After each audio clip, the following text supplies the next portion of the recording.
La loi de programmation militaire pour les années 2019 à 2025, adoptée en 2018 à une très large majorité, a traduit l'engagement pris par le président de la République devant la Nation en 2017 de fixer une nouvelle ambition pour notre défense nationale et de restaurer les moyens qui lui sont affectés. Vous me permettrez d'emblée de saluer devant la Haute Assemblée le travail de la ministre des Armées, Madame Florence Parly, qui a élaboré puis appliqué cette loi avec la rigueur et la détermination qu'on lui connaît. Et vous me permettrez d'associer à ces remerciements Geneviève Darrieussecq, placée sous son autorité. Ce texte a fait l'objet d'un important travail avec le Parlement, dans sa préparation comme dans le suivi de son exécution, et je voudrais saluer tout particulièrement les sénateurs de la Commission des Affaires étrangères, de la Défense et des Forces armées, Monsieur le Président, qui y ont, notamment en 2017 et 2018, activement contribué.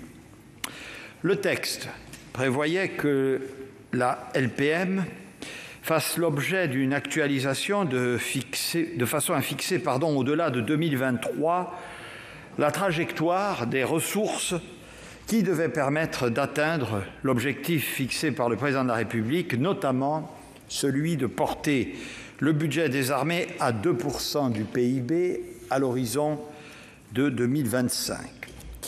Il se trouve que la crise sanitaire, ou plus exactement les conséquences économiques et financières de cette crise, ont significativement bouleversé le contexte dans lequel cette actualisation était prévue. D'une part, en raison de la récession, il se trouve que l'objectif de 2% du PIB se trouve déjà atteint.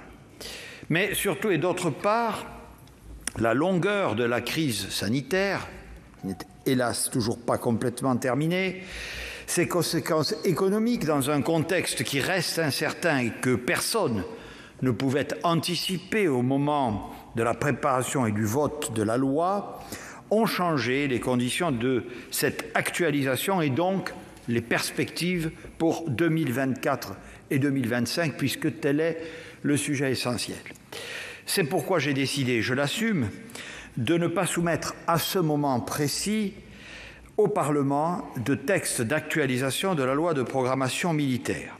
Cette actualisation devra bien sûr intervenir dès que l'horizon économique et financier sera clarifié. En contrepartie, j'ai voulu que l'effort entrepris pour notre défense soit solennellement débattu et je l'espère confirmé par la représentation nationale, que le Parlement puisse délibérer de la mise en œuvre de la programmation militaire et des inflexions éventuelles à lui donner. C'est la raison pour laquelle j'ai invoqué une nouvelle fois, Monsieur le Président, l'article 50-1 de la Constitution, mais je crois pour la première fois pour un Premier ministre s'agissant d'un sujet intéressant, notre défense nationale. Cette loi de programmation militaire porte, vous le savez, Mesdames et Messieurs les sénateurs, une ambition claire: permettre à la France de retrouver un modèle d'armée complet et équilibré à la hauteur des enjeux stratégiques d'aujourd'hui et de demain. Cette ambition est d'autant plus indispensable que nous sommes désormais confrontés à un dérèglement du monde, pour reprendre les mots utilisés par le chef de l'État. À la menace toujours présente du terrorisme, à cette menace qui relaie son obscurantisme par les réseaux de communication les plus modernes, tout en faisant appel à la technologie pour exploiter ou tenter d'exploiter les failles de nos systèmes de sécurité, à l'émiettement de la violence sans frein qu'elle provoque, s'est ajoutée la montée des appétits de certains pays en quête de puissance. Pour construire un modèle complet et équilibré, capable de faire face à ces menaces d'aujourd'hui comme à celles de demain, le président de la République a voulu donner l'impulsion nécessaire à une transformation profonde de nos armées. C'est ce qu'a traduit la loi de programmation militaire. Le premier objectif, le plus urgent, était d'abord de réparer les armées dont les matériels étaient en mauvais état. La ténacité et le professionnalisme de nos soldats, marins et aviateurs, dont l'engagement est souvent allé bien au-delà de ce que prévoyaient les contrats opérationnels et auxquels je veux une nouvelle fois devant vous rendre hommage, avaient, vous le savez, de plus en plus de difficultés à pallier la dégradation de leurs conditions d'intervention. Réparer, donc, pour rendre à nos armées les moyens de remplir durablement les missions qui sont les leurs. Réparer, mais aussi, second objectif, préparer l'avenir, c'est-à-dire anticiper, moderniser, innover, de façon à permettre à nos forces de disposer du matériel le plus performant et en nombre suffisant qui soit adapté aux menaces nouvelles. C'est avec la ferme volonté de réussir cette double opération de régénération et de modernisation que la LPM a consacré une hausse historique du budget militaire. La force de nos armées, et donc en réalité notre capacité à rester maître de notre destin, aux côtés de nos voisins européens et de nos alliés, dépend en effet de notre capacité à nous inscrire dans le temps long de l'histoire. À cet effet, il convenait d'abord d'avoir des budgets en conformité avec nos besoins. Dans les 10 années précédant le vote de la LPM de 2018, les crédits votés en loi de finances initiale pour la mission défense étaient quasi systématiquement inférieurs à ceux prévus, cet écart pouvant aller jusqu'à 2,3 milliards d'euros sur une année donnée. Durant cette période, et le Sénat du reste l'a souvent relevé, ce ne sont pas moins de 3,8 milliards d'euros qui ont fait l'objet d'annulation ou de régulation, pas moins de 60 000 postes qui ont été supprimés dans nos armées, si bien que notre effort de défense est passé progressivement de 2,1% du PIB à 1,78% en 2017. C'est à cette situation qu'il convenait de mettre fin, et ensemble nous l'avons fait. Le budget annuel a été porté par la volonté du pouvoir exécutif et par votre vote à près de 40 milliards d'euros, seuil symbolique qui devrait être dépassé avec le PLF pour 2022 contre environ 30 milliards en moyenne annuelle sur la période précédente. Très concrètement, avec l'augmentation de 1,8 milliard d'euros en 2018, ce sont des hausses de budget de 1,7 milliard d'euros qui ont été confirmées chaque année depuis lors. Au total, depuis le début du quinquennat, le budget annuel des armées aura augmenté de plus de 25%. Sur cette même période en cumul, les ressources supplémentaires apportées par ces hausses représentent 27 milliards d'euros, soit plus de 2 années de budget d'équipement, une accélération sans précédent de l'investissement de nos armées. Plus récemment, mesdames et messieurs les sénateurs, j'attire votre attention sur le choix politique et budgétaire que nous avons fait de maintenir cette dynamique en 2020 et 2021, alors même que la crise sanitaire nous a par ailleurs conduit à puiser très significativement dans nos finances publiques. Je le dis car certains pays se sont servis de leurs dépenses militaires comme variable d'ajustement. Tel ne fut pas le cas de la France. Aussi, je peux affirmer devant vous que les ressources et les objectifs de la programmation sont strictement respectés. Et c'est une réalité que vous me permettrez de qualifier d'historique, puisqu'il s'agit de la première LPM où annuellement les volumes de crédits exécutés sont conformes à ceux qui avaient été autorisés par la représentation nationale. Et ce, dès 2018, ce ne fut le cas, vous le savez toutes et tous, qu'exceptionnellement pour les lois de programmation antérieures. Et je vous le dis, c'est dans ce même esprit que nous préparons la loi de finances pour 2022. Il ne faut pas, dans ces conditions, s'étonner, mesdames et messieurs les sénateurs, que la mise en œuvre de la loi de programmation militaire ait produit des résultats significatifs. Les premières mesures, vous y avez d'ailleurs contribué, ont été à hauteur d'homme, selon l'expression consacrée. Elles ont permis d'agir sur le quotidien de celles et ceux qui choisissent le métier des armes. Ces mesures très concrètes ont en effet visé à améliorer leurs conditions de vie, d'entraînement et de combat. Et à cet effet, nous avons investi de manière inédite dans les infrastructures, notamment en termes de casernement, dans l'attention portée aux familles, dans le logement, mais aussi dans l'accompagnement des carrières, notamment à travers la mise en place d'une nouvelle politique de rémunération plus moderne et plus juste. Parallèlement, nous avons accéléré la modernisation de nos équipements. C'est le cas notamment de notre dissuasion nucléaire dont le renouvellement des composantes aériennes et sous-marines est désormais engagé.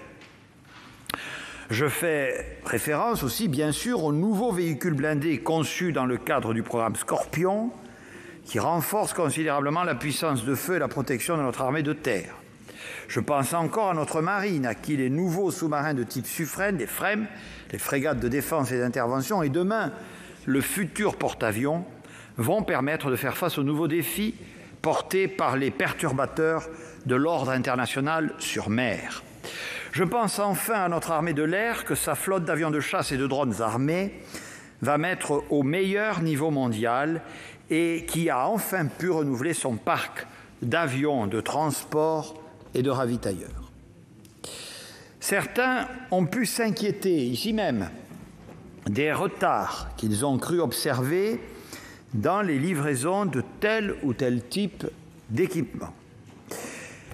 Madame la ministre des Armées pourra vous donner toutes les explications nécessaires, notamment sur les aléas qui en sont la cause et qui sont finalement la contrepartie d'une loi de programmation ambitieuse, laquelle compte, vous le savez, des centaines de programmes différents. C'est vrai, dans l'intérieur du cadre global, les uns prennent de l'avance, d'autres du retard.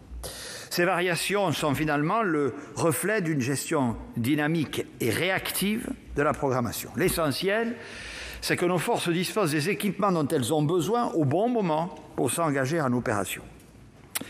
Par ailleurs, et c'est un élément essentiel de notre politique de défense, la modernisation de nos forces doit être valorisée par une autonomie stratégique renforcée et accompagnée d'un effort inédit en matière de renseignement. C'est évidemment dans ce secteur que la lutte contre le terrorisme exigeait un investissement majeur et nous l'avons consenti. Entre 2019 et 2023, permettez-moi d'anticiper, le montant annuel moyen du budget de renseignement sera de 400 millions d'euros environ, contre 260 millions d'euros en moyenne sur la période 2014-2018. Nos services de renseignement verront ainsi leurs effectifs augmenter et 25% des créations de la loi leur seront consacrées. De nouvelles capacités seront développées, en particulier pour intercepter les communications des groupes terroristes. Le fonctionnement de nos services sera modernisé et la construction d'un nouveau siège pour la DGSE, qui vient d'être tout récemment confirmé par le président de la République, en est une illustration emblématique. Il en va de même s'agissant du domaine cyber, pour lequel la loi de programmation prévoit 1,6 milliard d'euros afin de consolider l'autonomie stratégique de la France. L'accroissement du nombre de cybercombattants traduit notre volonté d'investir ce nouvel espace de conflictualité et nous visons un objectif de plus de 4000 au terme de la période couverte par la loi. Le ministère dispose d'ores et déjà de 3000 cybercombattants et un pôle cyber des armées sera créé afin de concentrer les expertises. Mesdames et messieurs les sénateurs, ce nouvel élan impulsé à notre défense va évidemment de pair avec la volonté de la France d'amplifier la relance de l'Europe de la défense. L'Union européenne a ainsi fait du Fonds européen de défense une réalité tangible avec 8 milliards d'euros courants d'investissement pour son premier budget. L'Union investit désormais directement dans les capacités militaires, ce qui constitue une avancée majeure dans sa prise en compte des enjeux de défense. Il en est de même de la Facilité européenne de paix, qui, soutenue par la France et approuvée par le Conseil européen le 22 mars dernier pour un montant de 5 milliards d'euros, témoigne de l'engagement collectif des pays de l'Union à s'engager pour la paix et la stabilité internationale. Notre pays, vous le savez, du reste, a joué un rôle moteur pour que des projets ambitieux soient lancés dans le cadre de la coopération structurée permanente qui a donné lieu à la validation de 46 projets auxquels participent 25 pays. Avec nos partenaires européens, nous avons aussi engagé des programmes d'équipement stratégiques. Je pense en particulier au système de combat aérien du futur, qui associe, comme vous le savez, la France, l'Allemagne et l'Espagne. Ce programme ambitieux, qui associera avions de chasse et drones d'accompagnement, donnera à notre pays et plus largement à l'Europe un avantage stratégique pour la maîtrise du ciel et les missions dans la troisième dimension. Dans le champ opérationnel, l'initiative européenne d'intervention constitue un cadre souple pour réunir les nations qui veulent agir ensemble et il est en train de s'imposer comme une instance reconnue d'interopérabilité stratégique. Pour revenir en France, je veux insister devant vous sur les impacts de la loi de programmation militaire en termes de relance, d'industrie et d'emploi. Sur la première partie de cette loi, 2019-2023, 5 ans, ce sont pas moins de 110 milliards d'euros qui auront été injectés dans l'économie pour les équipements, les infrastructures, ainsi que le maintien en conditions opérationnelles, venant ainsi soutenir puissamment notre économie.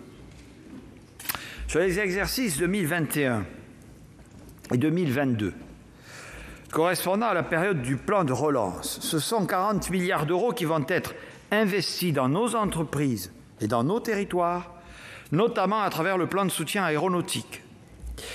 Il faut ajouter à ces montants ceux de nos exportations d'armement, grâce auxquels, entre 2018 et 2020, plus de 21 milliards d'euros de commandes vont contribuer au dynamisme de nos régions. Comment ne pas insister devant vous sur les succès du Rafale à l'export, notamment avec les ventes récentes à la Grèce, à l'Égypte et à la Croatie, qui, elles aussi, vous le savez, irriguent tout le tissu industriel de l'aéronautique de défense. Et ces investissements sont ciblés pour que l'efficacité économique accompagne leur pertinence opérationnelle. Je voudrais, mesdames et messieurs les parlementaires, saluer ici les efforts menés par la Délégation générale pour l'armement pour soutenir l'écosystème des industries de défense, si important pour notre souveraineté industrielle, avec, j'y insiste, une attention toute particulière portée aux petites et moyennes entreprises. Au total, les investissements de la LPM vont contribuer à créer environ 25 000 emplois directs supplémentaires d'ici à 2022 et jusqu'à 70 000 à l'horizon 2025. La seule filière de l'industrie de défense représente de l'ordre de 200 000 emplois de haut niveau répartis dans toutes les régions. J'y insiste devant la Chambre des territoires. J'insiste également sur le fait que notre armée, mais vous le savez, est le premier service recruteur de l'État. Elle ouvre chaque année à des dizaines de milliers de jeunes le chemin de la compétence, de l'épanouissement et de la méritocratie républicaine. Enfin, et vous le savez, elle demeure implantée en de nombreux endroits de notre territoire national.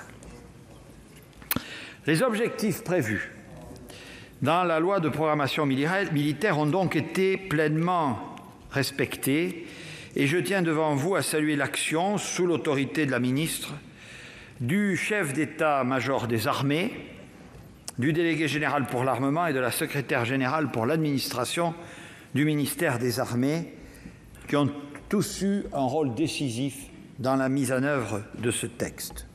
Et vous me permettrez, dans cette circonstance, d'avoir une mention spéciale pour le général François Lecointre dans les moments ultimes de sa carrière militaire.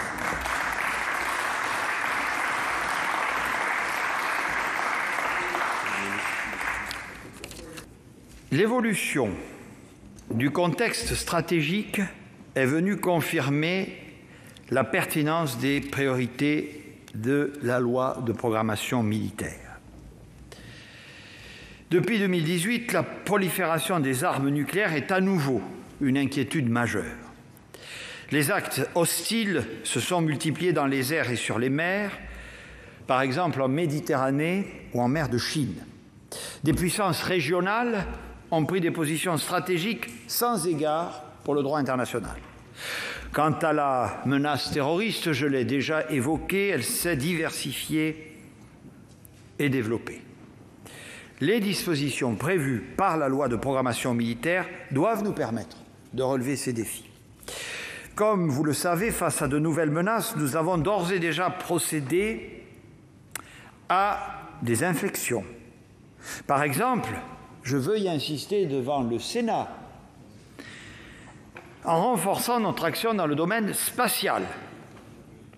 La création d'un commandement interarmé dédié, l'effort que nous faisons pour pouvoir opérer dans l'espace, pour y surveiller nos adversaires, pour protéger nos satellites, s'inscrivent dans cette projection déterminée vers un avenir qui ne peut se permettre de dupliquer ce qui existe déjà aujourd'hui.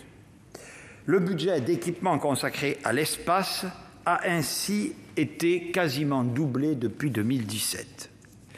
Les crises récentes et les leçons que notre pays a su en tirer ont permis les ajustements qui doivent permettre désormais de détecter les menaces et de nous rendre plus résilients. C'est tout le sens des efforts accrus prévus en matière de capacité opérationnelle, notamment dans les domaines prioritaires que sont les risques nucléaires, radiologiques, biologiques et chimiques, mais aussi la santé, la lutte anti-drone ou encore la lutte informationnelle.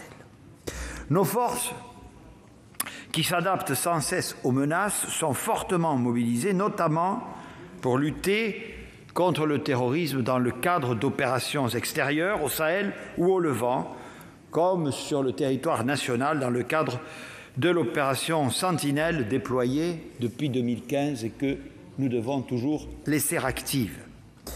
Mais cette menace, comme du reste la situation géopolitique, évolue. C'est pourquoi, j'y insiste une nouvelle fois devant vous, nous conduisons simultanément l'ajustement de la programmation militaire et l'adaptation de nos engagements en fonction du contexte stratégique. Ne pas s'adapter en permanence au terrain comme aux circonstances, c'est évidemment prendre un risque majeur. Cette règle, aussi ancienne que l'art de la guerre, est toujours d'actualité. C'est cette raison qui explique l'annonce par le président de la République de la transformation de notre dispositif au Sahel. Le passage d'une logique d'opération extérieure à celui d'un dispositif de coopération accrue avec les pays du G5 Sahel doit ainsi nous permettre de mieux faire face encore aux défis de cette région. Ainsi, nous continuerons à lutter contre les groupes terroristes et accompagnerons nos partenaires du Sahel avec la force européenne Takuba. Celle-ci, vous le savez, est tout à fait inédite. Pour la première fois, des pays européens s'engagent ensemble, mais de manière autonome, dans des actions de combat. Nos partenaires et alliés ont ainsi compris à quel point la stabilité de cette région du monde conditionnait la sécurité du continent européen, et je voudrais, à cette tribune, une nouvelle fois leur rendre un hommage solennel. Cette évolution marque ainsi une étape significative dans notre engagement au Sahel et le gouvernement proposera au Parlement un débat spécifique sur ce sujet. Je veux rendre hommage à nos soldats, marins et aviateurs engagés en opération extérieure de façon plus globale. Au moment où une attaque au véhicule suicide vient de blesser 6 de nos soldats, en même temps que 4 civils maliens, j'ai, mesdames et messieurs les sénateurs, avec vous en cet instant, à l'esprit, tous ceux qui ont payé leur engagement au prix du sang. Nous leur en serons éternellement reconnaissants, car la France n'oublie jamais celles et ceux qui sont tombés pour défendre notre liberté et notre souveraineté. Mesdames et Messieurs les sénateurs, grâce à l'effort historique réalisé sous l'impulsion du Président de la République, nos armées ont pu être dotées de ressources à la hauteur de leur mission et engager leur reconstruction et leur modernisation. Cet effort, évidemment, il engage la nation tout entière. Il mobilise, je l'ai dit, et illustré des ressources financières considérables. Cet effort, nous vous proposons de le poursuivre sans relâche. De le poursuivre pour que notre pays puisse assurer sa défense et faire face aux défis qui viennent. De le poursuivre parce que sa longue histoire a appris à notre pays, de génération en génération, le caractère redoutable de ces défis. Ce travail, je considère qu'il ne peut être conduit qu'en accord avec le Parlement. Je le dis d'ailleurs au moment où je viens d'apprendre que le Bundestag vient de voter en faveur du SCAF, auquel je faisais référence tout à l'heure. C'est dans cet esprit que je me suis exprimé devant vous cet après-midi, un esprit d'union et de concorde, car lorsqu'il s'agit de la souveraineté de notre pays et de la sécurité de nos concitoyens, lorsqu'il s'agit de la place de la France dans le monde, je sais pouvoir compter sur le sens des responsabilités des sénatrices et des sénateurs. Aussi, la ministre comme moi-même sommes particulièrement à l'écoute de vos contributions, analyses et propositions que ce débat pourra permettre de mettre en exergue. À l'issue, je vous demanderai par votre vote de renouveler l'engagement que nous avons pris en 2018 et de confirmer ainsi notre ambition collective en matière de défense, comme en matière de moyens concrets et significativement renforcés que nous affectons à nos forces armées et à nos soldats grâce à cette loi de programmation militaire. C'est une question de sécurité, bien sûr, c'est une question de souveraineté, c'est une question qui fonde finalement le rayonnement de la France dans le monde. Je vous remercie. Je voudrais d'abord commencer ce propos en ayant, à mon tour et au nom de tous nos collègues, une pensée pour nos forces armées, et singulièrement pour nos forces en OPEX qui payent un lourd tribut. Les 6 blessés que vous avez évoqués en témoignent. Sachez bien que c'est aussi pour eux, et c'est surtout pour eux, que le Sénat se bat. Il y a 3 ans, dans cet hémicycle, Madame la ministre des Armées, vous nous déclariez « Le gouvernement ne souhaite pas se soustraire à une évaluation qui interviendra à un moment où la majorité et le chef de l'État seront toujours aux responsabilités. » Vous assuriez ainsi que le gouvernement assumerait l'évaluation de la LPM devant le Parlement et vous le faisiez avec beaucoup de sincérité. Force est de constater néanmoins que cette actualisation promise devant le Sénat et inscrite dans le texte même de la loi ne s'est pas franchement concrétisée devant le Parlement. Et croyez bien que nous le déplorons. Est-ce parce que les circonstances ont changé? Eh bien sûr, oui, les circonstances ont changé, mais dans un sens défavorable, avec la montée des menaces, la crise du Covid et la pression toujours plus forte sur nos finances publiques. Et c'est précisément pour cela qu'il fallait une loi. Cette programmation militaire que le Sénat a soutenue à une immense majorité, je vous le rappelle, Monsieur le Premier ministre, 326 voix pour et 14 contre, avait besoin et a toujours besoin d'une actualisation. Et ce que nous contestons, c'est la méthode qui a été employée. Je vous le dis très simplement, Monsieur le Premier ministre, alors que jusqu'à présent, à 3 reprises, sur 3 exercices budgétaires, vous avez, je vous en donne acte, respecté l'engagement de la loi de programmation militaire. Cette décision d'ignorer l'application de l'article 7 de cette loi, de décevoir en quelque sorte la confiance que nous avons placée dans le gouvernement pour appliquer ces dispositifs, eh bien cela, notre commission ne l'a pas vraiment comprise. On ne trouvera pas plus de cohérence à cette décision en se référant aux orientations données par le Président de la République. J'étais, comme la ministre, à Brest, à ses vœux aux forces armées lorsqu'il a salué, je cite, « le rôle essentiel de nos parlementaires qui, chaque année, veillent à la bonne exécution, protégeant de la loi, protégeant nos propres engagements et notre capacité à affronter les défis de demain. » Et du reste, à chaque exercice budgétaire, le Sénat a voté le budget des armées. C'est bien cela l'objectif du Sénat, faire respecter les engagements pris et notre capacité à faire face aux menaces de demain.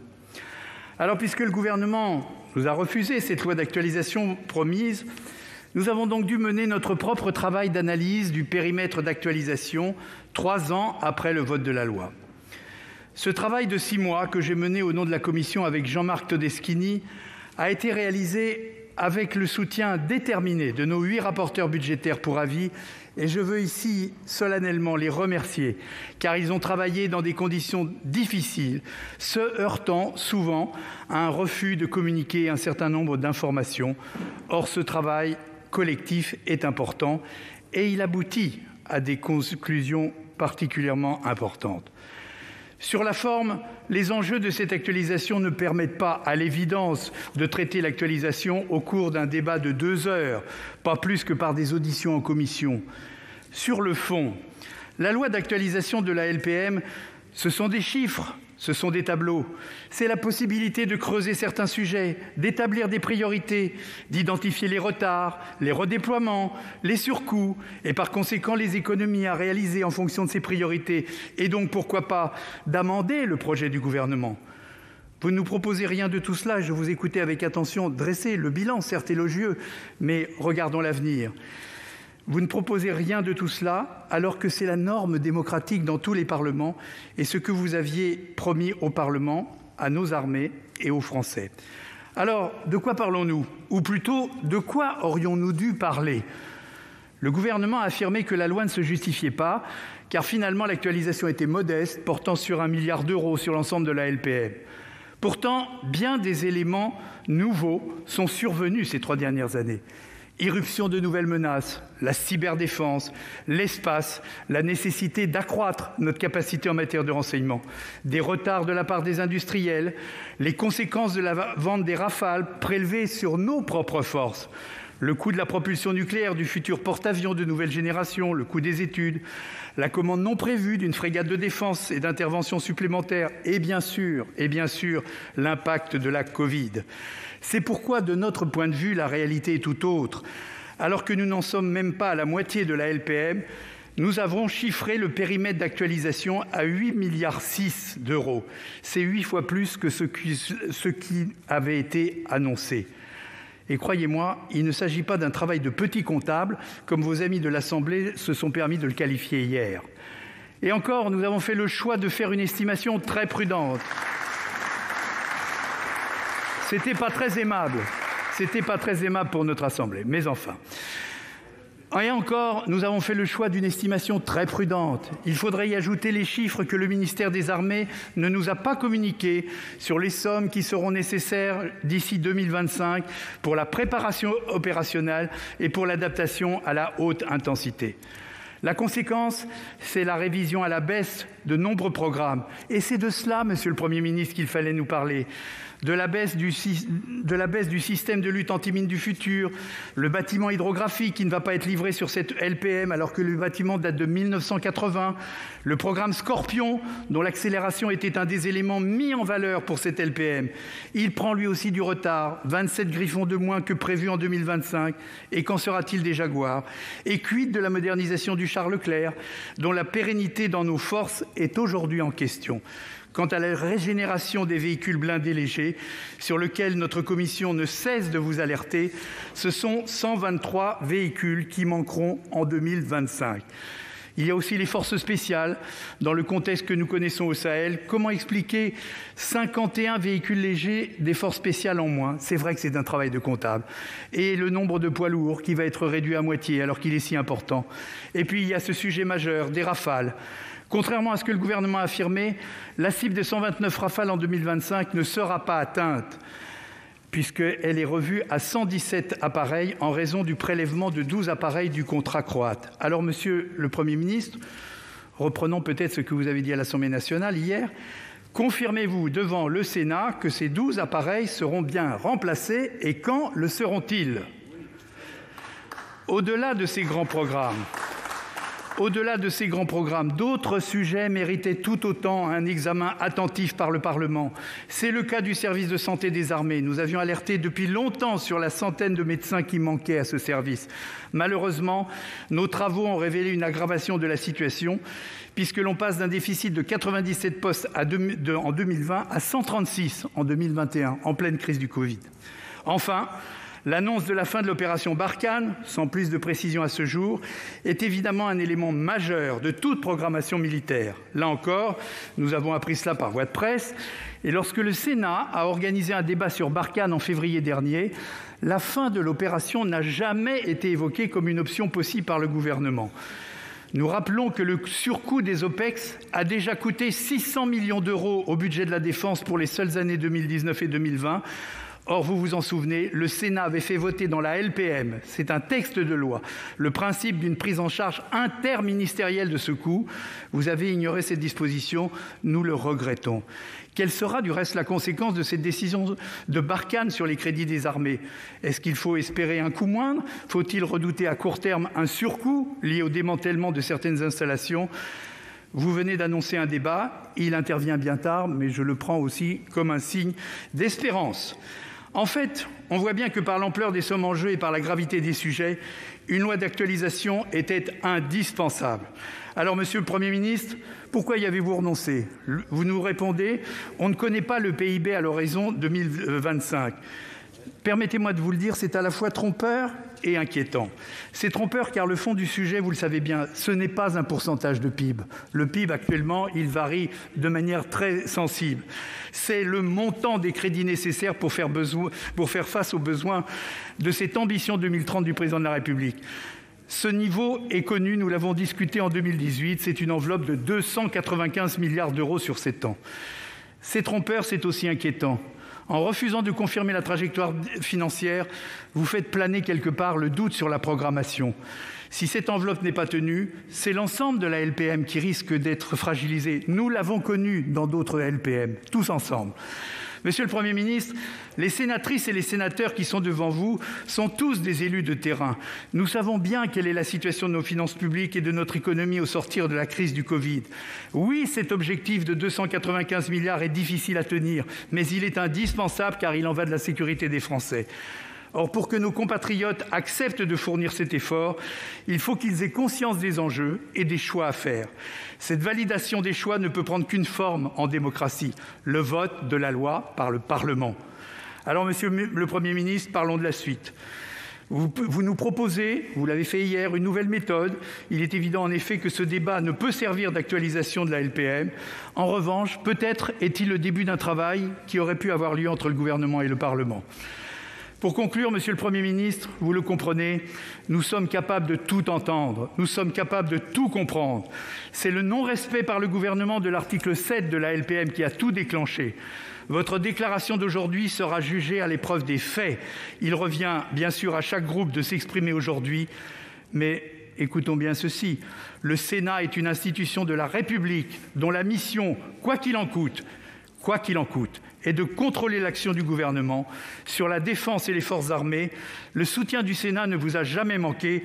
Alors, à votre tour, donnez-nous des preuves de votre respect pour le Sénat. Nous attendions cette année 2021, comme le prévoyait l'article 7 de la LPM, voté en 2018, un projet de loi d'actualisation. Tout le justifiait, l'engagement législatif d'abord, mais aussi les évolutions du contexte géostratégique et le bouleversement des priorités qu'impose la crise pandémique pour la sécurité humaine mondiale. Il n'y aura rien de tout cela. Nous attendions pourtant ce débat sur tous les bancs, ceux qui ont voté la loi de programmation militaire, comme ceux qui, comme les nôtres, l'avaient refusée. Vous avez décidé d'expédier cette discussion essentielle en 2 heures en nous demandant un quitus pour la suite de la mise en œuvre de la trajectoire programmée. En clair, vous réduisez une fois encore le rôle du Parlement dans l'élaboration de choix nationaux fondamentaux. Escamoter le Parlement sur des sujets d'une telle importance est grave, d'autant que le contrôle parlementaire sur notre stratégie de défense est déjà largement limité par les prérogatives exorbitantes du chef de l'État. engagement des opérations militaires extérieures, autorisation des exportations d'armes, dissuasion nucléaire, les domaines réservés réduisent déjà beaucoup le rôle du Parlement, alors que la France y joue sa sécurité. Un débat d'actualisation aurait ouvert un nécessaire espace démocratique, bien plus efficace qu'un projet de loi de finances où les marges de manœuvre sont réduites à peu de choses. Les sommes en question sont pourtant considérables. La loi de programmation militaire prévoit une dépense globale de 295 milliards d'euros sur toute la période. Le rapport de notre commission des affaires étrangères indique que 198 milliards ont déjà été programmés. Il resterait donc 95 milliards d'euros à engager sur les 2 dernières années pour porter en 2025 à 50 milliards d'euros le budget militaire de la France, déjà passé à 39 milliards d'euros cette année. Alors qu'à peine ralentie la crise du Covid, votre gouvernement reprend déjà le refrain de la maîtrise des dépenses publiques contre les dépenses sociales. Expliquez-nous ce que vous allez sacrifier pour parvenir à atteindre un tel niveau de dépenses militaires. Vous l'expliquez d'autant moins que, selon notre commission, les surcoûts à prévoir atteignent déjà 8,6 milliards d'euros, ce qui aurait dû être une raison supplémentaire d'avoir le débat sur le périmètre d'actualisation. Il semble d'ailleurs que l'amélioration de la condition de nos militaires, les équipements à hauteur d'homme pour nos soldats, le maintien en conditions opérationnelles dont nous avions convenu la nécessité lors de l'adoption de la loi de programmation, servent d'ores et déjà de variable d'ajustement. Le service de santé des armées reste lui aussi en grande souffrance. Le déficit en effectifs pour les médecins de premier recours s'est fortement aggravé cette dernière année. Une loi d'actualisation aurait permis plus de transparence au lieu d'un blanc-seing sans réel contrôle parlementaire. D'autant que la privatisation croissante de nos industries d'armement affaiblit le contrôle nécessaire de la nation et fait s'envoler les coûts. Les enjeux d'une loi de programmation d'une telle ampleur ne peuvent être examinés hors des concepts stratégiques qu'elle entend servir. Depuis 2017, le discours présidentiel n'a cessé de renforcer l'affirmation selon laquelle notre sécurité ne saurait être assurée qu'avec un modèle d'armée complet sur tout le spectre d'intervention, de plus en plus capable d'entrer en premier dans des conflits de plus en plus haute intensité. La montée des menaces justifierait donc une armée de plus en plus tournée vers la projection de nos forces. Or, au moment même où vous réaffirmez ce modèle de projection, l'échec de l'opération Barkhane au Sahel sonne comme un rappel à l'ordre. Nous y avons pourtant englouti progressivement plus d'1 milliard d'euros par an. Notre Assemblée, qui a moult fois sollicité auditions et débats pour questionner et évaluer le bilan réel de cette intervention militaire, a appris dans la presse le revirement présidentiel sur Barkhane. Là encore, quel mépris du Parlement. Pour notre part, nous n'avons cessé d'alerter sur le risque d'engrenage de la militarisation qui risquait de créer un terrain propice à l'extension des menaces djihadistes, prospérant dans le chaos créé par la guerre dans des pays d'Afrique toujours pillés et vulnérables à la déstabilisation. Malheureusement, nous y sommes et les violences s'étendent partout en Afrique, au Mali, au Burkina, dans la région des 3 frontières, au Côte d'Ivoire, au Mozambique. Il semble, puisqu'il faut bien décrypter ce qu'on refuse de venir nous expliquer au Parlement, que la rationalisation de notre politique d'intervention militaire en Afrique soit moins un retrait de nos armées qu'une reconfiguration pour déployer plus encore nos forces d'intervention dans plus de pays. Le logiciel semble donc inchangé, mais les mêmes causes produiront les mêmes effets. Pendant ce temps, nous sommes incapables, comme le montrera probablement malheureusement le vote définitif de la loi relative au développement solidaire et à la lutte contre les inégalités mondiales, de programmer une véritable montée en charge de notre aide publique au développement vers l'objectif de 0,7% de PIB. Demain, nous nous réunirons en commission mixte paritaire sur cette loi de programmation. Nous aurons été incapables d'inscrire un engagement ferme de 28 milliards d'euros à destination des pays les plus pauvres d'ici 2025. 28 milliards, 10 fois moins que la LPM. Ces milliards ne sont-ils pas pourtant indispensables à la sécurité du monde ? Notre priorité militaire, est-ce là véritablement une politique de sécurité planétaire ? Ne faudrait-il pas au contraire travailler de nouvelles logiques de développement et de coopération qui fassent reculer le moins-disant fiscal et confortent la mobilisation des ressources internes de ces pays ? sans se donner les moyens d'une lutte ambitieuse contre la pauvreté, la sous-alimentation, les dérèglements climatiques et toute forme d'insécurité humaine dans le monde.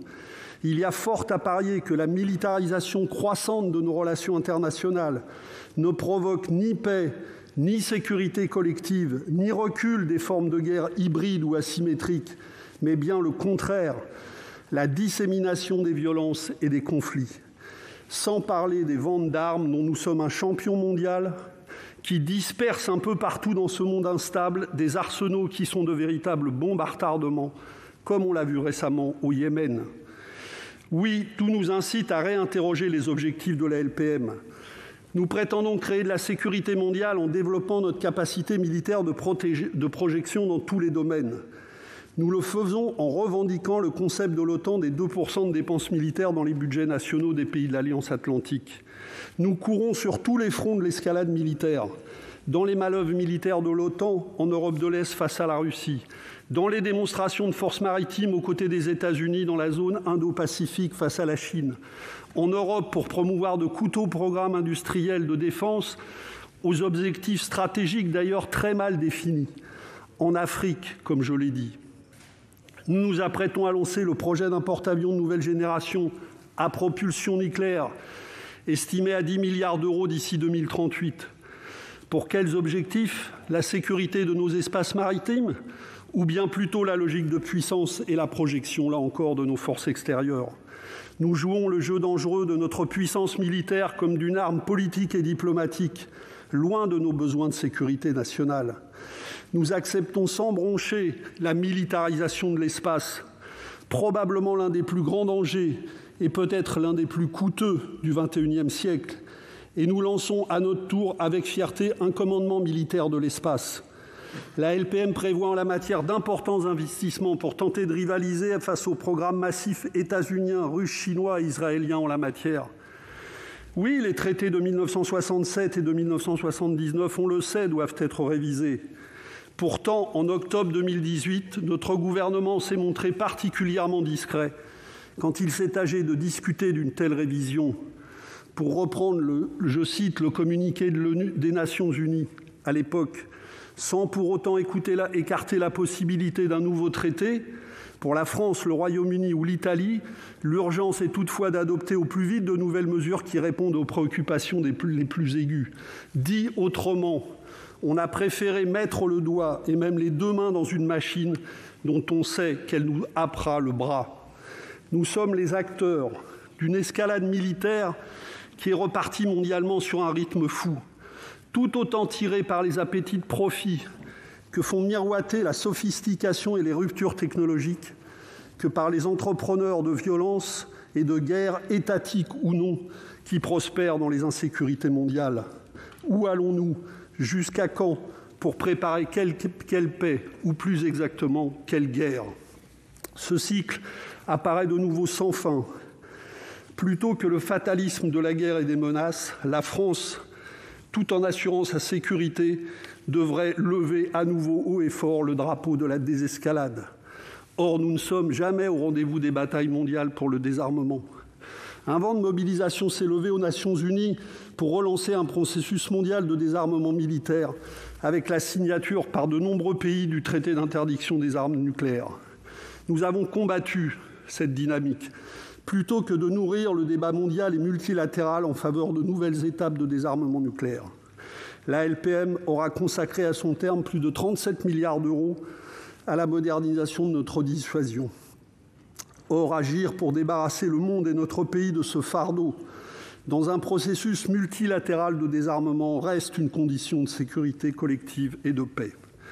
Vous l'aurez compris, notre groupe s'opposera au quitus que vous nous demandez, parce que de tels engagements budgétaires ne peuvent être ratifiés à la légère, encore moins aujourd'hui qu'hier, et parce que nous avons plus que jamais besoin de repenser les concepts mêmes de défense nationale et de sécurité humaine globale planétaire, autrement que par le seul prisme de la progression de nos dépenses militaires.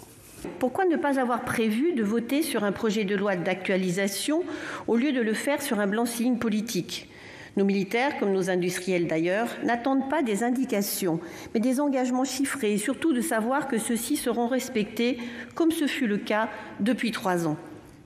Nous nous réjouissons de la bonne exécution de la LPM, mais l'actualisation nous assurait c'est l'avenir.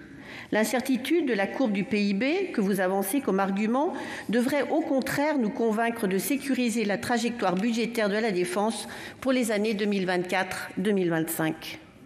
Ce débat est un rendez-vous raté. Notre soutien était acquis à une véritable discussion sur les ajustements à apporter en cours de programmation. Nous souhaitions accompagner des décisions parfois difficiles parce que nous les comprenons et continuer tout simplement à travailler en toute confiance et dans la transparence sur les enjeux majeurs de l'amélioration opérationnelle et de la disponibilité des équipements, l'évolution des effectifs et le respect de la trajectoire financière. Sur le bilan au tiers du parcours de la LPM, les réponses partielles du ministère des Armées nous ont confirmé ce que nous savions déjà, à savoir qu'il existe des besoins nouveaux et que ceux-ci devront être financés à enveloppe constante. Certains grands projets financièrement très lourds seront probablement sanctuarisés. Le renouvellement de la dissuasion nucléaire, le porte-avions de nouvelle génération et le SCAF, nous le savons depuis quelques heures. Mais nous craignons des effets d'éviction sur d'autres programmes. D'autant que l'apparition de nouvelles menaces génère des besoins capacitaires dans le domaine spatial et cyber ou encore pour la lutte anti-drone. S'agissant de l'armée de terre, le traitement des obsolescences du char Leclerc sera coûteux. Mais si l'on veut être prêt pour la haute intensité et réaliser l'ambition 2030, cette remise à niveau devra se faire sans effet d'éviction sur d'autres aspects du programme Scorpion.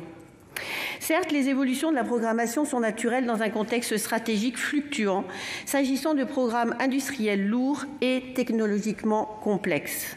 Mais ce dont nous avons besoin, Monsieur le Premier ministre, c'est de clarté sur les programmes sanctuarisés et ceux pour lesquels vous envisagez un ralentissement. Quels seront les impacts de ces arbitrages sur la mise en œuvre des objectifs de la LPM à l'horizon 2025 ? Ce sont autant de raisons et de questions pour lesquelles une revoyure est essentielle afin de planifier l'avenir et non simplement de revisiter le passé que nous connaissons. À l'évidence, si nous prenons en compte les surcoûts des OPEX et les diverses dépenses nouvelles de soutien et d'imprévus, nous dépassons, mais cela a déjà été rappelé, les 8 milliards d'euros. Il s'agit certes d'estimations, mais elles n'ont rien de fantaisiste. Nous nous contentons de recenser des ajustements qui sont indiscutables. Si le gouvernement n'est pas d'accord avec les chiffres, il lui appartient de mieux en informer le Parlement. Enfin, je voudrais mettre l'accent sur l'un des objectifs majeurs de la loi de programmation, celui de prendre en compte les besoins à hauteur d'hommes et de femmes. La question des programmes à effet majeur est indissociable des autres opérations d'armement qui visent à renforcer les équipements et la protection individuelle de nos soldats. Qu'il s'agisse de l'armement léger, de la vision nocturne ou des dispositifs de lutte contre les engins explosifs, l'effort d'équipement promis au titre de la LPM ne doit pas être relâché. Concrètement, un suivi tout particulier doit être accordé aux petits équipements qui occupent une grande place dans la sécurité du combattant et doivent à tout prix être préservés. Le président de la République pourrait dire quoi qu'il en coûte. Alors nous apprenons une nouvelle attaque à la voiture piégée au Sahel. Je voudrais exprimer une pensée solidaire pour nos blessés et leurs familles et toute notre reconnaissance à celles et ceux qui s'engagent jusqu'au sacrifice de leur vie. Face à la menace des mines et des engins explosifs, nous demandons l'accélération de la livraison des kits de blindage commandés en urgence afin de renforcer la protection des véhicules blindés légers. Comme l'a déjà rappelé mon collègue Cédric Perrin, il faudrait également songer à ériger en priorité nouvelle le projet de véhicule blindé d'aide à l'engagement, le VBAE, pour commencer à remplacer le VBL avant la fin de la LPM.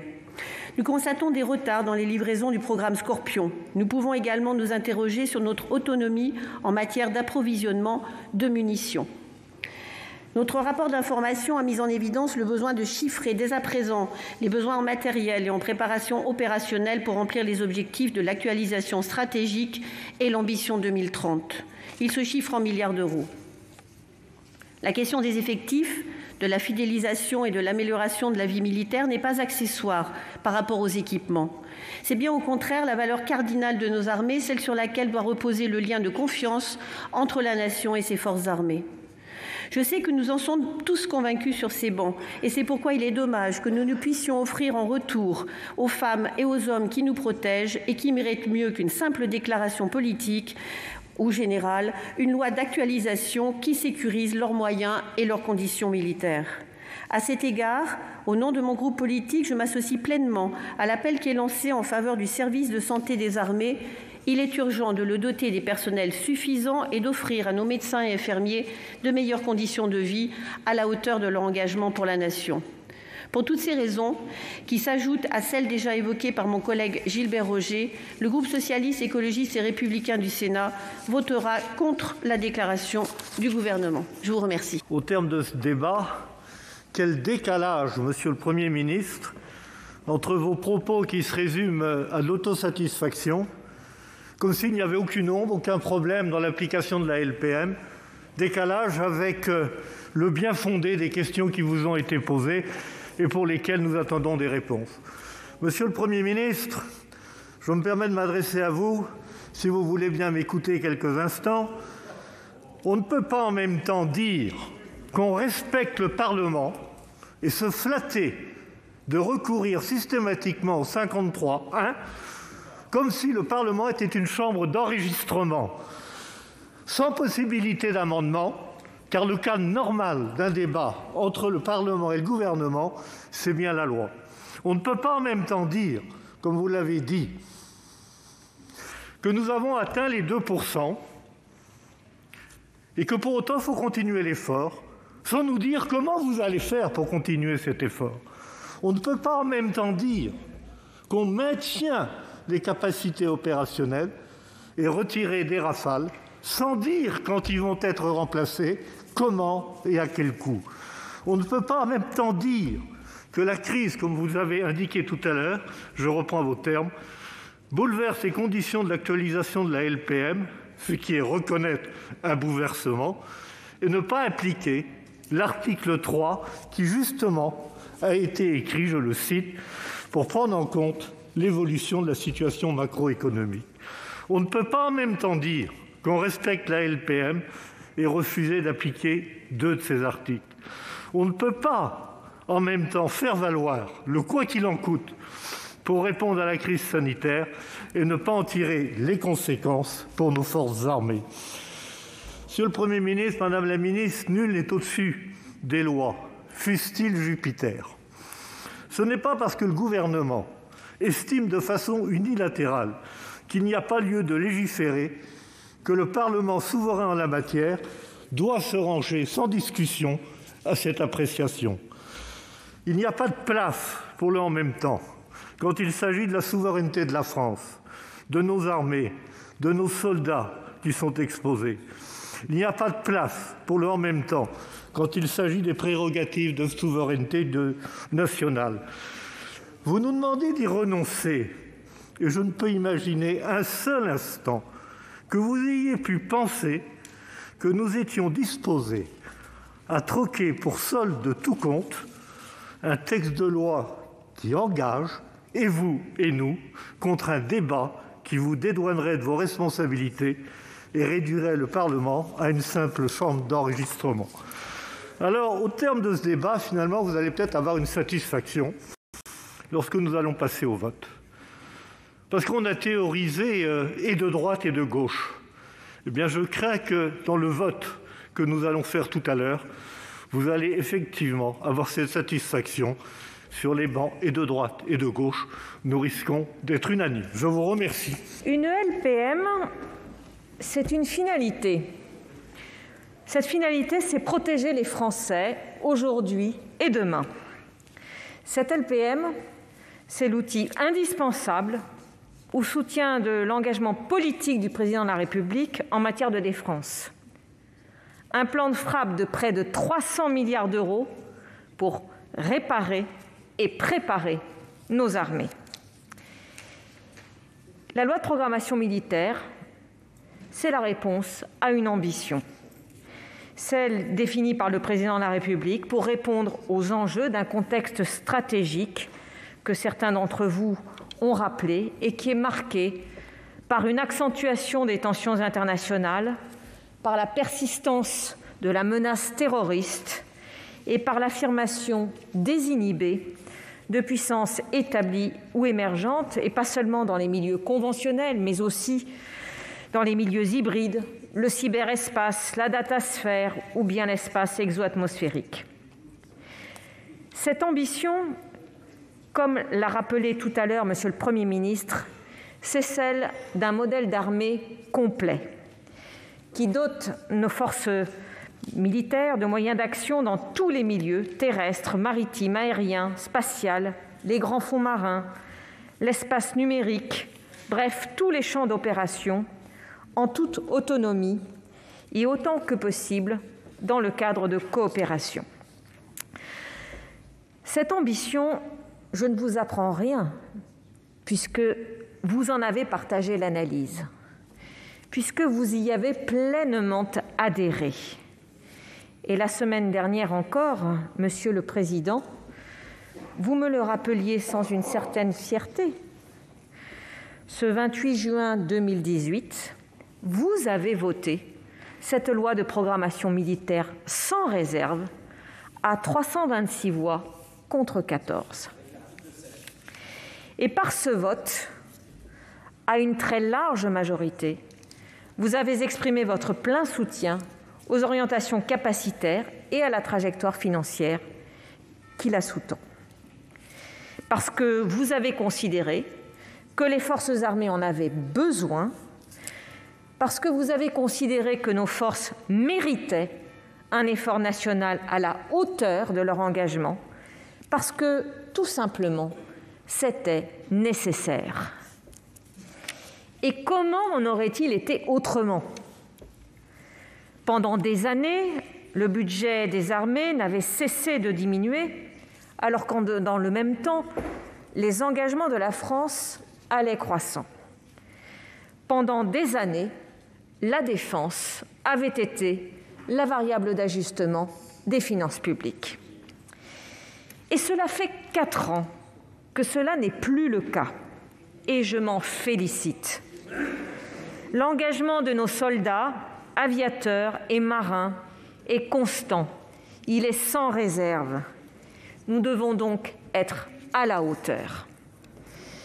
Dès 2017, et sans même attendre le vote de la loi de programmation militaire, nous avons assuré la croissance du budget des armées, plus 1,8 milliard d'euros en 2018. Quand je dis « nous », c'est nous tous. Et depuis, ce sont 1,7 milliard d'euros qui se sont ajoutés chaque année. La trajectoire financière de cette loi de programmation militaire, ce sont donc 27 milliards d'euros supplémentaires cumulés qui ont été injectés dans notre économie. C'est-à-dire qu'en 4 ans, nous avons apporté l'équivalent de 2 années de budget d'investissement supplémentaire. Et je rappelle que sur la période 2019-2023, la LPM, c'est un total de 198 milliards d'euros, c'est-à-dire l'équivalent d'un plan de relance, un plan de relance destiné à la défense seule.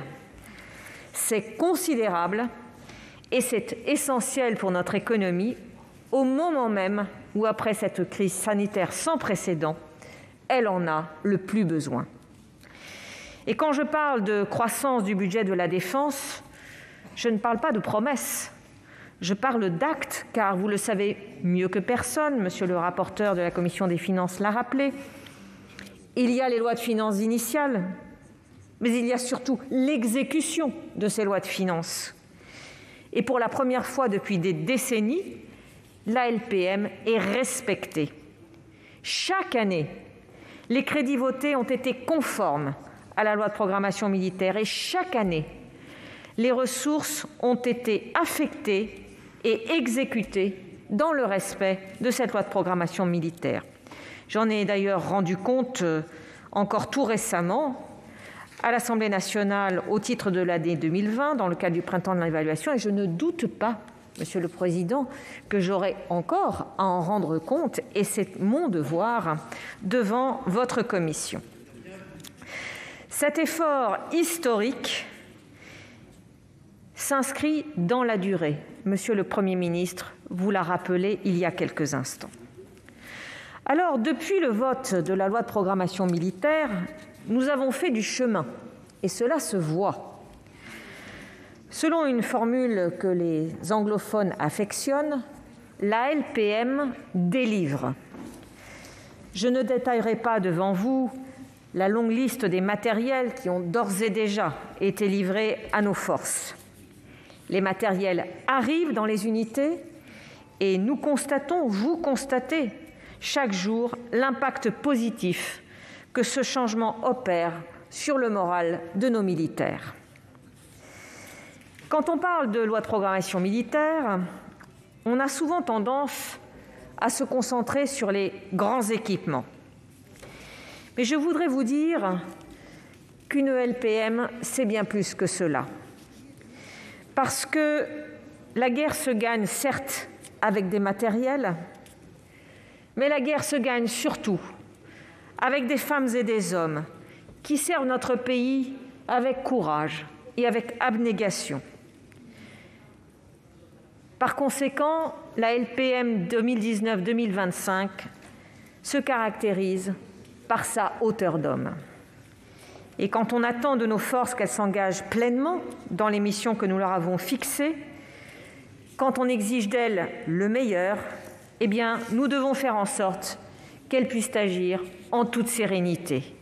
Et nous devons pouvoir leur donner des moyens à la hauteur de leur engagement.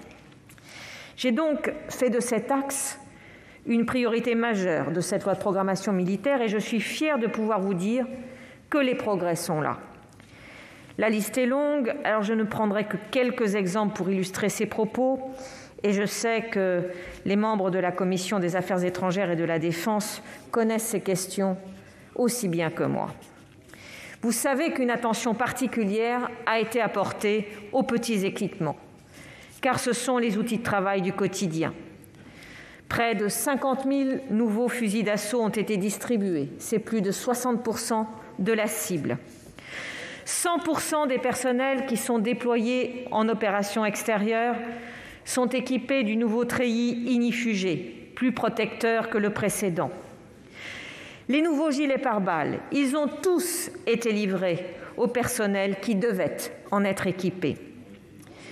Certains d'entre vous ont mentionné, et je les en remercie, le plan famille. Il est extrêmement complet. Et il a été mis en place pour faire face aux difficultés qui étaient rencontrées par les militaires et leurs familles dans leur vie quotidienne. Parce qu'il n'y a pas de soldat fort sans famille heureuse. Les mesures retenues couvrent la condition du personnel, l'action sociale, la formation professionnelle, l'emploi des conjoints, le logement, l'hébergement. Vous l'avez compris, le cap est tenu. Il est tenu face à des objectifs que nous avions fixés ensemble en 2018. Alors, je dois avouer ma perplexité d'entendre que ceux qui, en leur temps, avaient voté des coupes budgétaires massives puissent dire qu'ils vont s'abstenir, voire voter contre sans complexe, sur une trajectoire qui est en croissance. Et qui plus est, conforme à la loi qu'ils ont votée il y a 3 ans. Que faut-il comprendre ? Qu'il faudrait une diminution du budget de la défense pour que leur vote soit favorable ? Faut-il comprendre que les moyens qui sont en hausse, ou bien que la modernisation de nos armées, qui sont permis par cette LPM, compte finalement beaucoup moins que d'autres considérations qui, probablement, ne sont pas des considérations de long terme. Alors, mesdames et messieurs les sénateurs, la question que l'on peut se poser, c'est contre quoi allez-vous voter ? Contre l'amélioration des conditions de vie de celles et ceux qui risquent leur vie pour nous protéger ? Et je sais bien, cela vous gêne. Contre une meilleure protection des Français aujourd'hui et demain, contre le renouvellement des blindés, des frégates et des avions vieillissants de nos armées, contre la mise en œuvre à l'euro près de la programmation que vous avez approuvée. Vous le savez très bien, s'il existe un sujet régalien qui, eu égard aux enjeux qu'il revêt pour notre nation, devrait dépasser les clivages politiques, c'est bien celui de la défense. Je crois que les Français méritent mieux que ça, que leur protection devienne l'otage de querelles politiciennes. C'est inadmissible et c'est surtout dangereux. Et qu'en penseront les militaires ? Je vais venir dans un instant, si vous le voulez bien, sur cette question, mesdames et messieurs les sénateurs. S'il vous plaît. Je crois que nous vous avons écoutés. Je pense que nous pouvons aussi nous exprimer dans le silence. Et qu'en penseront les militaires eux-mêmes ? Car s'abstenir ou voter contre une loi qui améliore leurs conditions de vie, cela ne me semble pas être à la hauteur de leur engagement.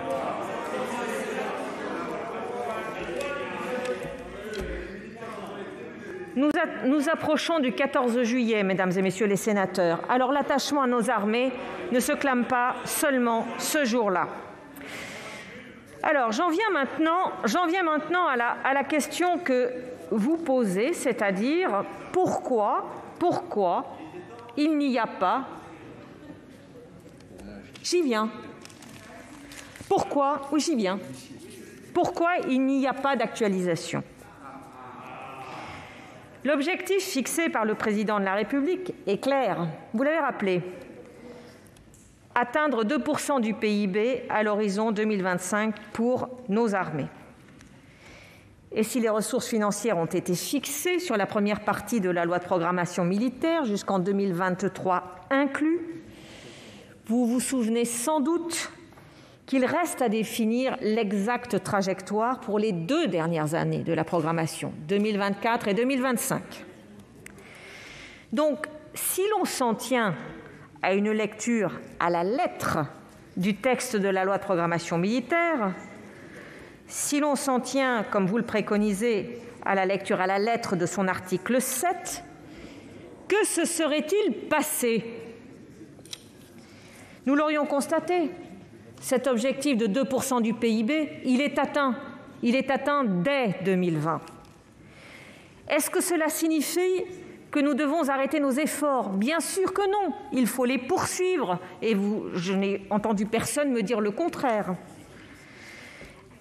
Est-ce que nous devons considérer que les forces étaient réparées et que nous devons nous en tenir là ? Nous savons que le chemin est encore long à parcourir et que nous avons beaucoup à faire.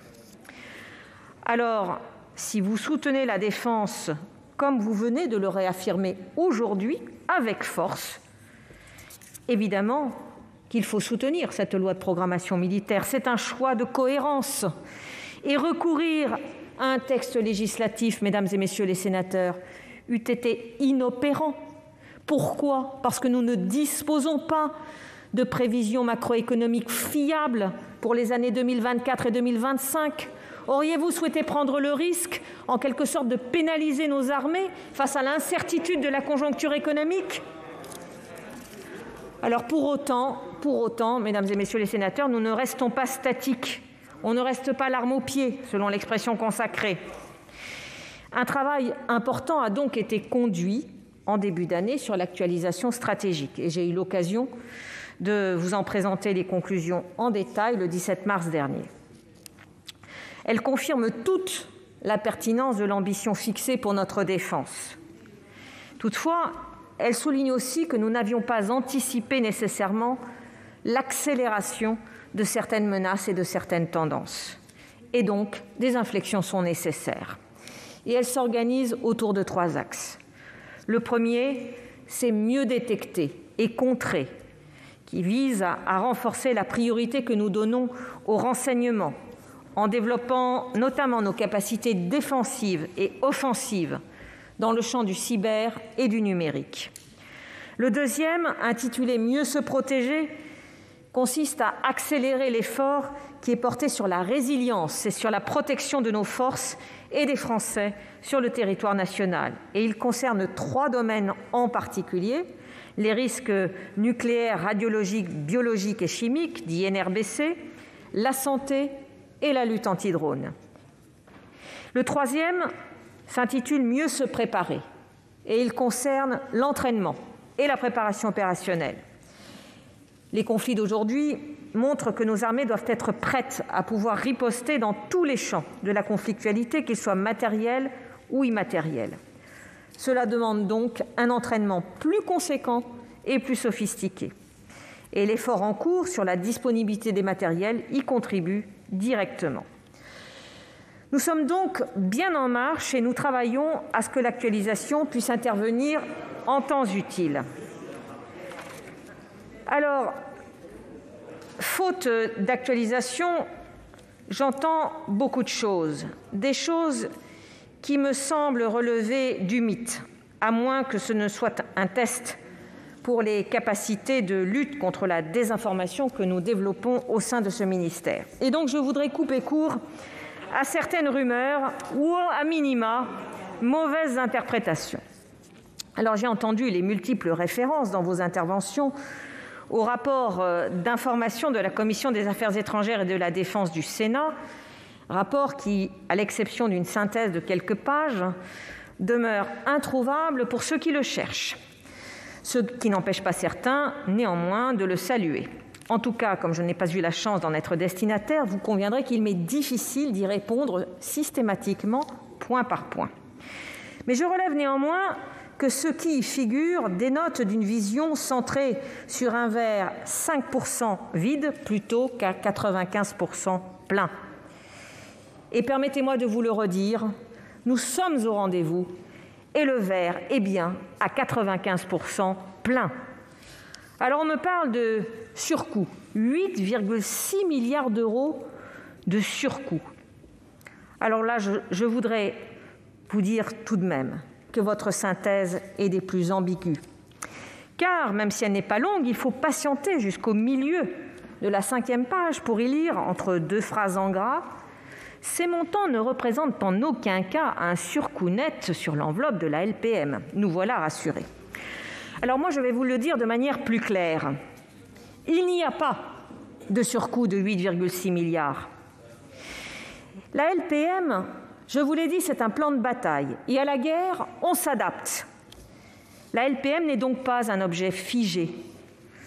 Nous avons fixé un cap sur une longue période et nous l'exécutons en nous adaptant à la réalité de ce que nous appelons d'abord la vie des programmes, et puis la réalité qui est la conjoncture économique, le fait que la crise sanitaire a créé un certain nombre de problèmes à nos industriels qui n'ont pas toujours été en mesure de livrer à bonne date un certain nombre d'équipements, alors que d'autres étaient en capacité de le faire.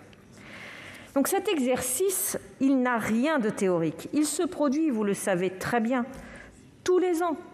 Et il conduit à des ajustements de trajectoire capacitaire dont vous êtes informés à travers les documents budgétaires, les rapports d'exécution que nous produisons chaque semestre à votre attention. Il semble que ce rapport fasse référence à certains décalages. Mais ces décalages, s'ils existent, et j'y reviendrai dans un instant, résultent d'une analyse détaillée et d'une priorisation qui est totalement assumée par les forces armées. Alors je voudrais évoquer, ou relever plus exactement, un certain nombre d'erreurs. Vous évoquez par exemple le surcoût du programme FDI, les frégates d'intervention. Il n'y a pas de surcoût. Nous avons simplement décidé d'anticiper d'une année la commande de la 3e frégate, commande qui était prévue avant la fin de la loi de programmation militaire. Où est le surcoût ? Il s'agit d'une décision qui permet d'assurer la continuité du plan de charge de Naval Group à Lorient. Sur le sujet des dépenses du Covid, moi je me félicite de l'agilité dont le ministère des Armées a su faire preuve en se mobilisant pleinement pour que tous les crédits qui ne pouvaient pas être dépensés précisément en raison des retards subis dans certains travaux puissent être redéployés. Donc nous avons accéléré la dépense partout où cela était possible. Et ce n'est pas pour le plaisir de dépenser l'argent public, mais bien pour répondre aux besoins de nos armées et puis pour soutenir notre économie au moment où elle en a le plus besoin. Et c'est donc bien 1 milliard d'euros qui a pu être injecté en plus dans notre économie. Il ne s'agit pas d'un surcoût, mais de la mise en œuvre d'un système de vases communicants entre les dépenses qui sont anticipées et celles qui se sont retrouvées retardées. Sur un autre registre, je voudrais lever des inquiétudes qui ont été exprimées de façon récurrente alors que nous enregistrons des succès historiques à l'exportation concernant le Rafale. Je trouve tout de même extraordinaire qu'une excellente nouvelle pour nos emplois, pour nos entreprises, pour notre influence à l'international, soit considérée par certains comme un problème. Alors, s'agissant de l'export du Rafale à la Grèce, vous savez que cette commande se traduira par la production par Dassault de 18 avions neufs. Et j'ai déjà eu l'occasion de le dire, une cadence de production d'un Rafale par mois. Cela représente 7000 emplois, pas seulement chez Dassault, mais aussi chez les 500 entreprises petites et moyennes qui contribuent à la chaîne de valeur du Rafale. Et l'intérêt n'est pas moindre lorsqu'il s'agit de vendre des appareils d'occasion. En ce qui concerne donc cette exportation vers la Grèce, je voudrais rappeler que nous avons déjà passé la commande qui permettra de compenser l'impact de la cession d'appareils d'occasion aux armées grecques pour notre armée de l'air et de l'espace. Et donc, ces avions seront au rendez-vous en 2025. Nous avons également eu un grand succès en Croatie, puisque nous allons exporter 12 avions à la Croatie. Là aussi, contrairement à ce que j'ai pu entendre, et je m'en suis entretenue personnellement avec Monsieur le Président de la Commission, ces appareils seront évidemment compensés à l'armée de l'air et de l'espace. Alors, ils ne partent pas immédiatement, ils partent moins vite que les avions grecs. Mais nous allons passer cette commande. Donc, où est le problème ? Où est le problème ? Je l'ai dit, je le répète. Donc, je ne comprends pas. Mais je vous le dis, Monsieur le Président, je vous l'ai dit, je vous le répète solennellement à cette tribune. Donc, vous le voyez, il y a finalement peu à redire sur cette loi de programmation militaire. Et il me semble que c'est d'autant plus difficile de trouver à y redire quand tant a manqué à nos armées sous les mandatures précédentes. Ça a été fort bien rappelé tout à l'heure. Sur la période 2007-2015, le budget a été durablement maintenu autour de 30 milliards d'euros, ce qui ne permettait même pas de maintenir le pouvoir d'achat des armées. Entre 2009 et 2013, ce ne sont pas moins de 3,8 milliards qui ont manqué à l'appel lorsque l'on compare les budgets réalisés à ce qui était prévu dans une LPM pourtant calculée au plus juste. Entre 2008 et 2015, ce sont 60 000 emplois qui ont été supprimés au ministère de la Défense. Et ces suppressions ont pesé sur toutes les armées et tous les services de soutien qui ont été particulièrement mises à contribution, mettant en cause la capacité des armées à conduire dans la durée les opérations. Des réductions temporaires de capacité majeures avaient été consenties lors des lois de programmation militaire précédentes. Patrouilleurs de la marine, avions ravitailleurs et de transport. La loi de programmation militaire non seulement pourvoit à combler ces réductions temporaires de capacité, mais elle s'emploie aussi à renouveler des équipements anciens dont le maintien en conditions opérationnelles aurait été extrêmement coûteux. Alors, je m'étonne que l'on puisse s'offusquer du décalage d'1 an du lancement en réalisation du programme de la capacité hydro-océanographique du futur. Lorsque notre marine a subi les conséquences des coupes budgétaires des périodes précédentes, je voudrais vous rappeler un excellent rapport du Sénat qui date de 2007 et qui disait déjà que le programme FREMM avait accumulé un retard de 3 ans. Et faut-il rappeler qu'ensuite, le nombre de FREMM qui était prévu dans ce programme a été ramené de 17 à 8, mais que le coût de ce programme, lui, n'a pas varié, ce qui veut dire que la Marine nationale a acquis ces bateaux à un coût unitaire qui a été multiplié par 2. Alors, le Sénat, je le sais, j'en suis témoin, quand il le veut, sait se distinguer par la qualité de ses travaux. Alors sur ce sujet, on ne peut plus sérieux, celui de la programmation militaire. S'il vous plaît, retrouvez votre sérieux. Et le Sénat,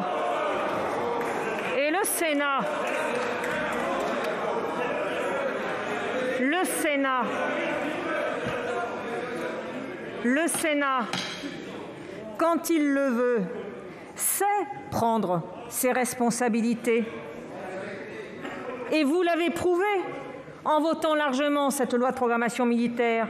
Vous l'avez prouvé en votant les budgets annuels qui en permettent l'exécution. Alors, ressaisissez-vous. Pour terminer, mesdames et messieurs les sénateurs, vous l'avez compris, la LPM est un engagement pleinement respecté par le gouvernement. Nous ne dévions pas de la cible, le cap est fermement tenu. Et cette loi de programmation militaire, vous le savez mieux que personne, c'est une première étape vers l'ambition 2030, vers le modèle d'armée complet, durable et équilibré qui permettra de protéger la France et les Français des menaces futures. Cet effort de remontée en puissance de nos armées, nous le poursuivrons évidemment au cours de l'année 2021 et à travers le futur budget 2022. Pour cela, il est essentiel que la représentation nationale y apporte son plein soutien.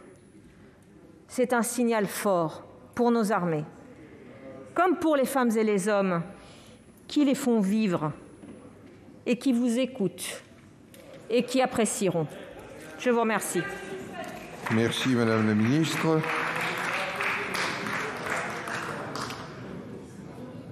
Mes chers collègues, à la demande du gouvernement, le Sénat est appelé à se prononcer par un vote sur cette déclaration.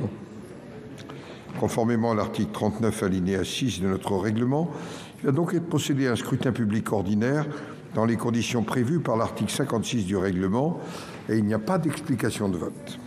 Voici les résultats du scrutin 135, nombre de votants 344, nombre de suffrages exprimés 282, pour l'adoption 46, contre 236. Le Sénat n'a pas adopté.